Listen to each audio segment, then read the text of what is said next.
Welcome back to the channel, everybody. Zach with Money Pit RC. Today's video, we got a great new product to show you guys.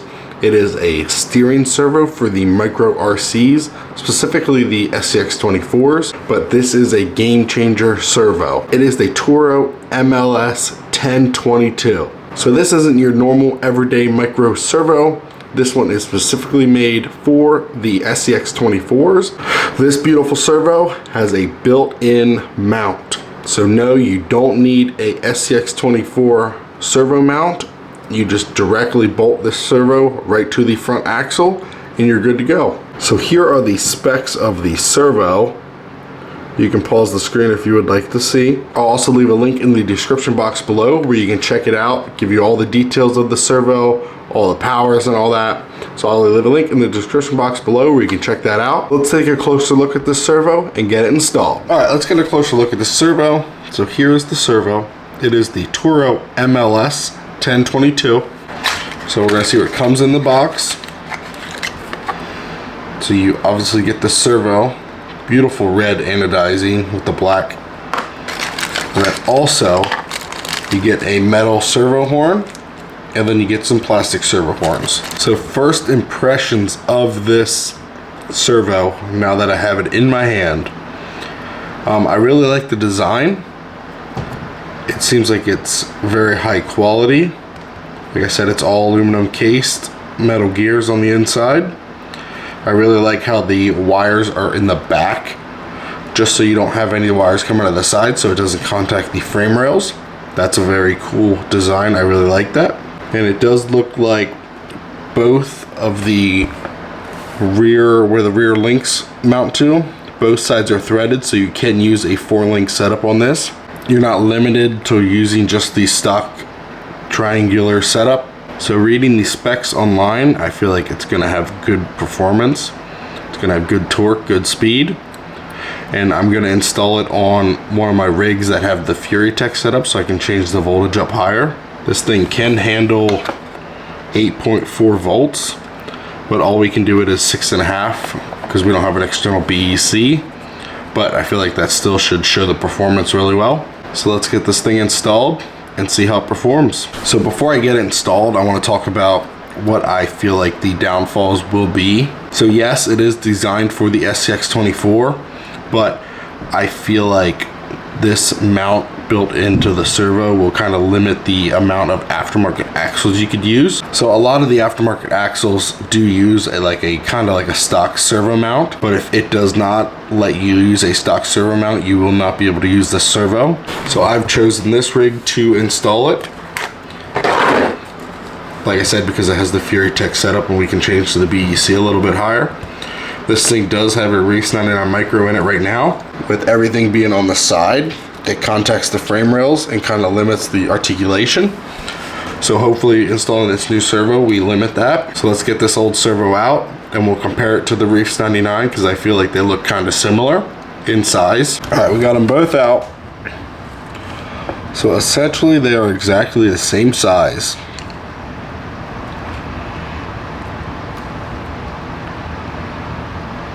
The Reefs might be like 1 or 2 millimeters shorter, but they are pretty much the same exact size. The nice thing about the Torq is that it does not have the ears on the side, so you are saving space right next to the frame rails.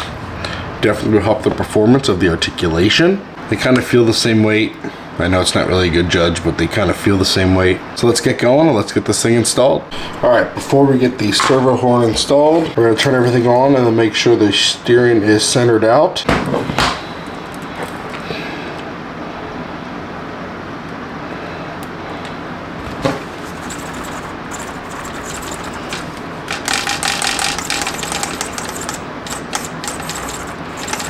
Okay.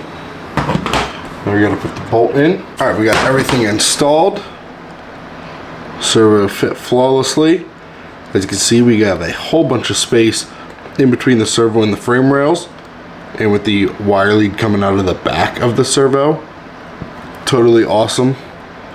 Definitely saves on space. The one thing I did notice, it does sit a little higher just because of the built-in mount. It sits a little higher on the axle, But if you're running a stock rig or something with like a stock body shell, you should have no issues. That's the only real thing that it sits a little higher, and the only reason I did notice is because of the body that I use. It's hard for you to see where it's inside, where it rests against the sliders. There's a small gap, but I don't feel like it's going to be a problem for me. But straight out of the gate, this thing is fast. Plenty of speed. Plenty of power. I'm very excited to take this thing out. You can definitely use this to wiggle or something. Definitely use it to wiggle. So the install went great. I had no issues installing it. And this rig that I put it on is using the wishbone. So I had no issues with that. I think it looks really cool. Red servo sitting behind that grill. So the only thing, like I said, the only thing that I noticed that it does sit a little higher, and it does sit a little bit forward than a stock mount. But like I said, the only reason I noticed it because I am using this body, and it's very close to the grill, as the Reefs 99 with the stock mount was not that close. I still didn't have any fitment issues, but I think it looks really good. You got that red servo peeking through the grill. So now let's get this thing outside and see how it performs.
So we put this servo to the test, and I have to say I am very impressed. So even when I purposely tried to pinch this against rocks, it would just shake the back end. It has plenty of speed, plenty of power. So I will leave a link in the description box below where you can get yourself one of these servos and you can check out all the details. I hope you guys enjoyed this video.